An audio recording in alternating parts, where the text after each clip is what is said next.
ಗುರು ಈ ಶಾಪ್ನಲ್ಲಿ ಹೆಲ್ಮೆಟ್ಸು ಫ್ರೀಯಾಗಿ ಕೊಡ್ತಾ ಇದ್ದಾರೆ. ನಮ್ಮ ಪೀಣ್ಯ ದಾಸರಳ್ಳಿ 8ನೇ ಮೈಲಿ ಕಡೆ ಇರೋರಿಗೆ ಒಂದು ಬಂಪರ್ ಆಫರ್ ಅಂತಲೇ ಹೇಳ್ಬೋದು.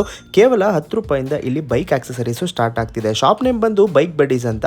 ಆನಿವರ್ಸರಿ ಸೇಲ್ಗೆ ಅಂತ ಮೊಬೈಲ್ ಹೋಲ್ಡರ್ಸು 150 ರುಪೀಸ್ಗೆ ಸ್ಟಾರ್ಟಿಂಗ್ ಪ್ರೈಸ್ ಕೊಡ್ತಾ ಇದ್ದಾರೆ. ಹೆಲ್ಮೆಟ್ ಬ್ಲೂಟೂತ್ 499 ರುಪೀಸ್ಗೆ ಸ್ಟಾರ್ಟ್ ಆಗ್ತಿದೆ. SMK ಆಕ್ಸರ್ ಹೆಲ್ಮೆಟ್ಸು 20% ಆಫರ್ನಲ್ಲಿ ಕೊಡ್ತಾ ಇದ್ದಾರೆ. Bobo mobile holders up to 55% ವರೆಗೂ discount. Vega studs helmet 20% discount. HJG fog lamp 50% discount. Riding jacket flat 20% offer ಇರುತ್ತೆ. ಕ್ರ್ಯಾಶ್ ಗಾರ್ಡ್ಸ್ ಎಲ್ಲ ಅಪ್ ಟು 10 to 20% ವರೆಗೂ ಆಫ್ ನ ಕೊಡ್ತಾ ಇದ್ದಾರೆ. 45 ಲೀಟರ್ ಟಾಪ್ ಬಾಕ್ಸ್ ಜಸ್ಟ್ 2999 ಗೆ ಸ್ಟಾರ್ಟ್ ಆಗ್ತಿದೆ. ಅಲ್ಯೂಮಿನಿಯಂ ಟಾಪ್ ಬಾಕ್ಸ್ 5999 ಗೆ ಸ್ಟಾರ್ಟ್ ಆಗ್ತಿದೆ. Flash X 999, mad dog light 10% discount ಇರುತ್ತೆ. ಆಕ್ಸೋರ್ ಮತ್ತೆ SMK double visor helmet MRP ಮೇಲೆ ಪರ್ಚೇಸ್ ಮಾಡಿದ್ರೆ ವೇಗಾ ಗ್ರಾಫಿಕ್ ಹೆಲ್ಮೆಟ್ ಫ್ರೀ ಆಗಿ ಕೊಡ್ತಾ ಇದ್ದಾರೆ. ಈ ಆಫರ್ ಇದೆ ನವೆಂಬರ್ 22, 23ಕ್ಕೆ ಈ ಆಫರ್ ಲೈವ್ ಇರುತ್ತೆ. Location T Dasarahalli royal Enfield showroom ಪಕ್ಕನೆ ಬೈಕ್ ಬಡೀಸ್ ಅಂತ. ಗಿವ್ ಅವೇ ಅನೌನ್ಸ್ ಮಾಡ್ತಾ ಇದ್ದಾರೆ. ಪಾರ್ಟಿಸಿಪೇಟ್ ಮಾಡಕ್ಕೆ ಬೈಕ್ ಬಡೀಸ್ ಅಕೌಂಟ್ ನ ಫಾಲೋ ಮಾಡ್ಕೊಳ್ಳಿ. ಇದೇ ರೀತಿ ಕಂಟೆಂಟ್ ಗೆ ಫಾಲೋ ಅಂಡ್ ಸಬ್ಸ್ಕ್ರೈಬ್ ಮಾಡ್ಕೊಳ್ಳಿ.